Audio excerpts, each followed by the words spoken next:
Now we looked at the jump in specific heat corresponds to a very important concept, namely an opening of a gap in the density of states of the electrons which are present inside the material.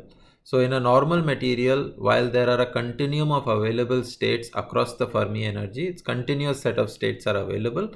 Only thing is that below the Fermi energy they are occupied, electrons occupy these states, and with a small energy you can cause a transition from the occupied states to the unoccupied states. However, in the case of a superconducting state, there is a gap which opens up in the available density of states. There is a forbidden region of around 2 delta around the Fermi energy, as a result of which, with a small energy, you cannot cause an excitation of an electron from the occupied to unoccupied states, because it is broken by a forbidden region. There are no states available in this region.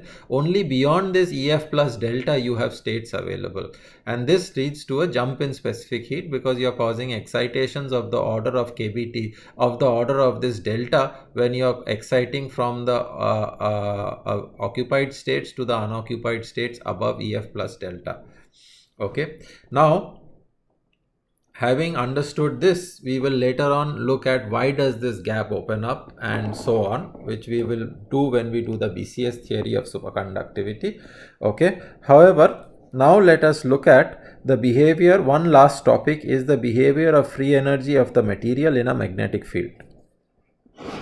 So if you recall that the free energy of the material dg is equal to minus mu naught m dh. Okay, and if you recall, we had integrated it from 0 to a magnetic field 0 to the critical field hc. Okay, now what we will do is that we will integrate this expression, and again it is t less than tc. Okay, so m is equal to minus of h. Okay, and if you integrate this expression now, but not from 0 but with a non-zero h not equal to 0, namely the superconductor is in a magnetic field. Okay, and if you take dg, then this is equal to mu naught integral h to hc h dh. This will give you gs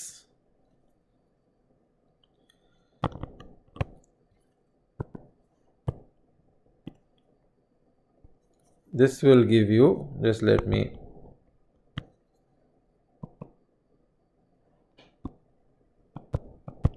GSTHC minus GST at H, where H is less than HC. H is of course less than HC. Okay, GS at THC minus GS at T of H is equal to mu naught by 2 Hc square T minus H square.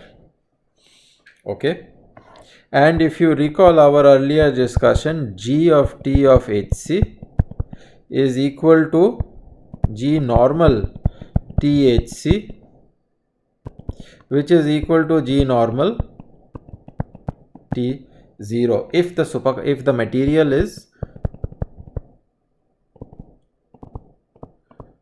non-magnetic. Then the normal state energy in HC, in a field of HC, is no different from the free energy of the material at temperature T, which is less than Tc, and in a field of in a zero magnetic field. Okay, so we can put all of this here. So the GnT0 minus GS TH is equal to mu naught by 2 HCT the whole square minus H square. What this expression tells you is that if you look at the free energy of the superconducting state, it is still, the free energy of the superconducting state is still less than that of the normal state in zero magnetic field, but now the difference is not of the order of Hc square, but it has reduced by H square. So that means some additional energy has come in because of the magnetic field, and it has reduced the difference between the free energy, which was earlier only Hc square. It has now reduced the difference by an amount H square. So if I look at it in terms of the free energy drawing which I had drawn earlier, this is the free energy as a function of temperature.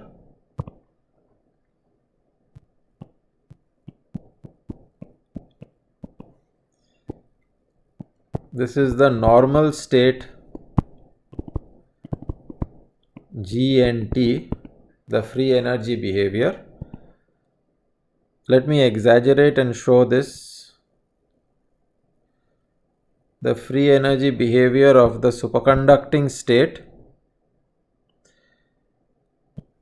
Superconducting state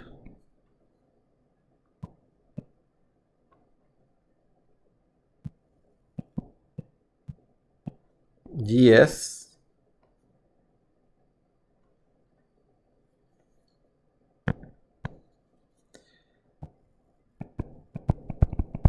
in zero magnetic field. This is the superconducting free energy in zero magnetic field. Earlier this difference was mu naught Hc0 the whole square. Okay. And this is where your Tc0 is, superconducting transition in zero magnetic field. Now with this additional contribution of minus h square, okay, which is present in this, in the presence of a magnetic field, now the difference is the following. Okay, now the difference between the superconducting state and the normal state in the presence of a magnetic field, this is the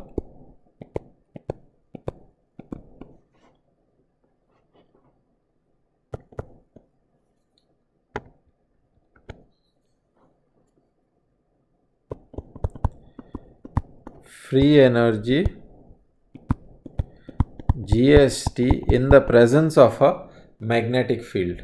Now the difference between the free energy of the normal state and the superconducting state is no longer mu naught Hc square, but it has reduced, and this difference now, so it has moved up by h square, and this difference now is,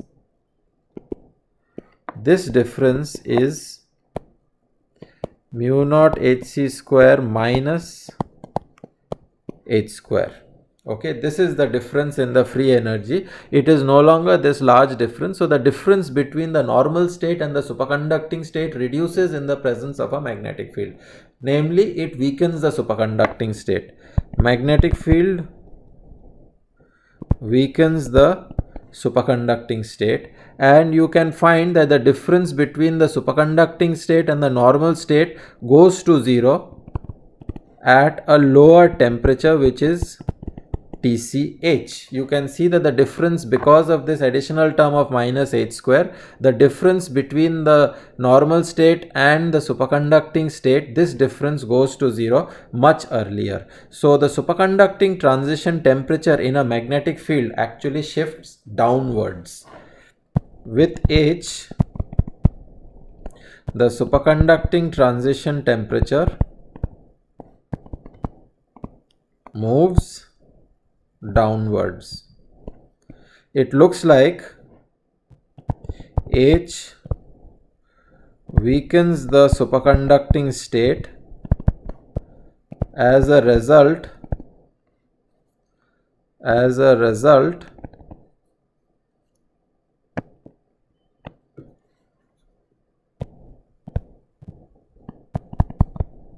the superconductivity is lost at a lower temperature compared to Tc0, whereas earlier the superconducting transition in zero magnetic field is lost at Tc0. In the presence of a magnetic field, the superconductivity is lost at a slightly lower temperature, which is TCH. It moves downwards. As stronger the magnetic field you apply, lower is the superconducting transition, and this one always sees. In fact, let me show you some experiments where one can see this. So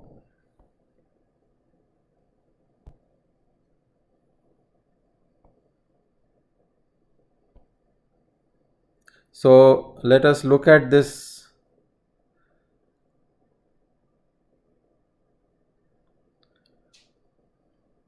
graph on top, where what is being shown here is resistance as a function of temperature.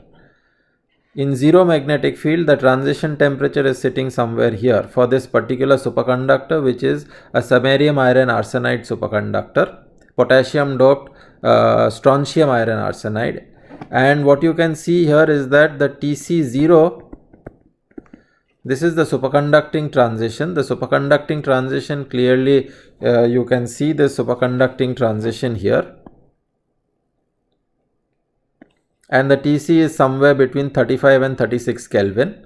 But as you increase the magnetic field for 0.5 Tesla, 1 Tesla, 2 Tesla, 3 Tesla, what you can see is that the superconducting transition is moving inwards. At 14 Tesla, the superconducting transition has decreased from 35 Kelvin to about 31 Kelvin. Okay, so this is a shift in superconducting transition with an application of magnetic field. And if you measure the size of the jump in specific heat, this is a measure of specific heat as a function of temperature.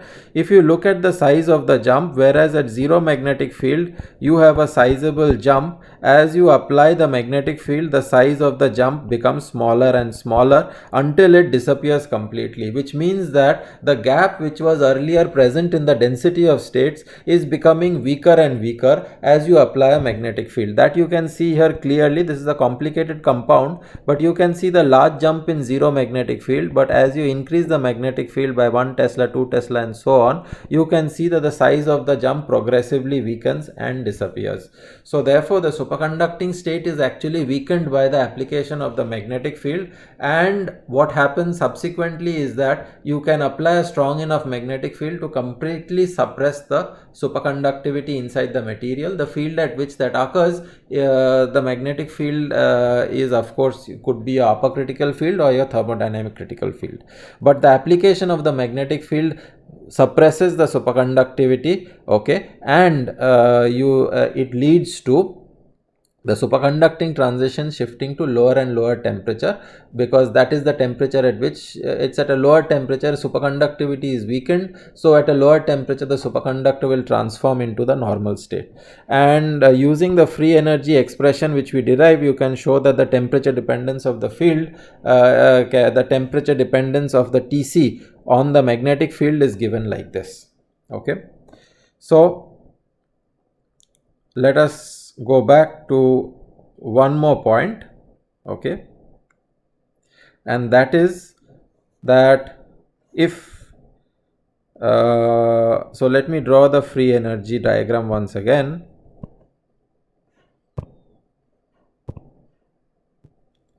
This is your free energy of the normal state. This is your free energy of the superconducting state in zero magnetic field.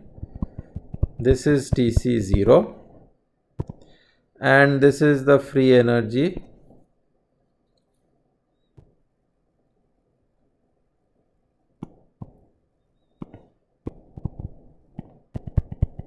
in Tch. This is temperature, this is the free energy. Now above this temperature Tch, the superconductor is normal.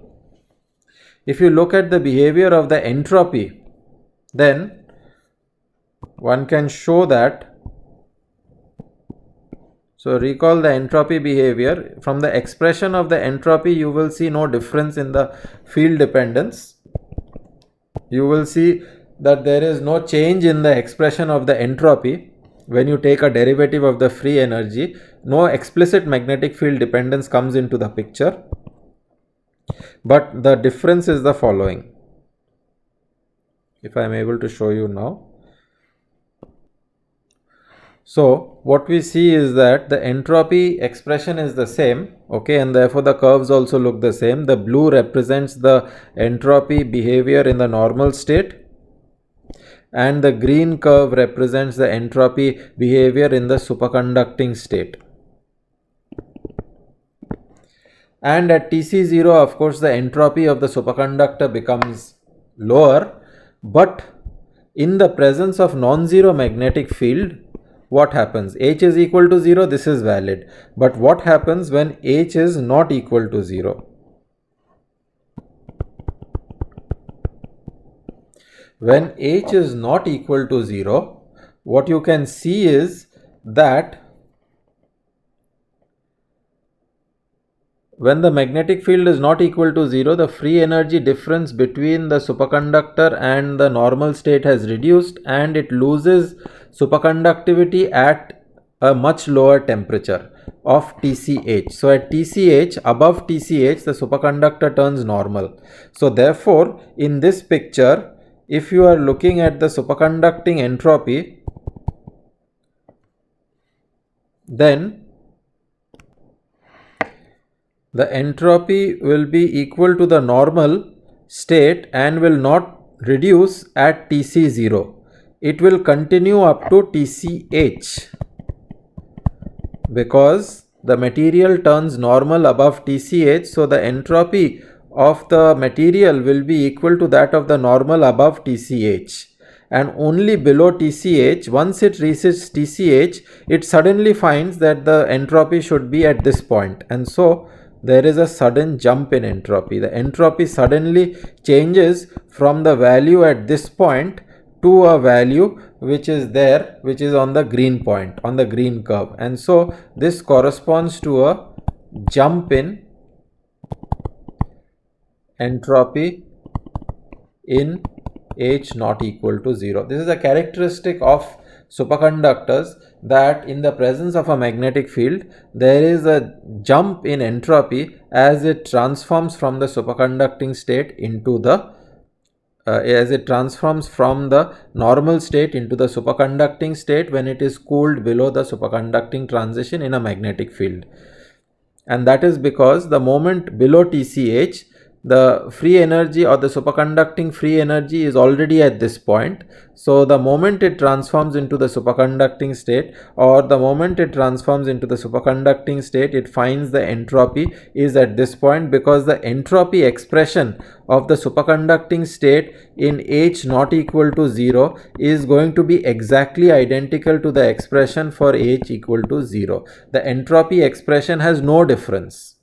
You can see that, you will see that if you just derive it, but you will find that there will be no difference in the expression for the entropy. The entropy for H equal to 0 is exactly equal to the entropy expression for H not equal to 0. And this is the moment you reach TCH, it will immediately go into this value, and that gives rise to the jump in entropy, which corresponds to actually the superconducting transition becoming a first order like transition, because there is a jump in entropy in the presence of a magnetic field. This is the characteristic feature of the superconducting transition in a magnetic field. So with this, we end our discussion of the thermodynamic properties of the superconductor.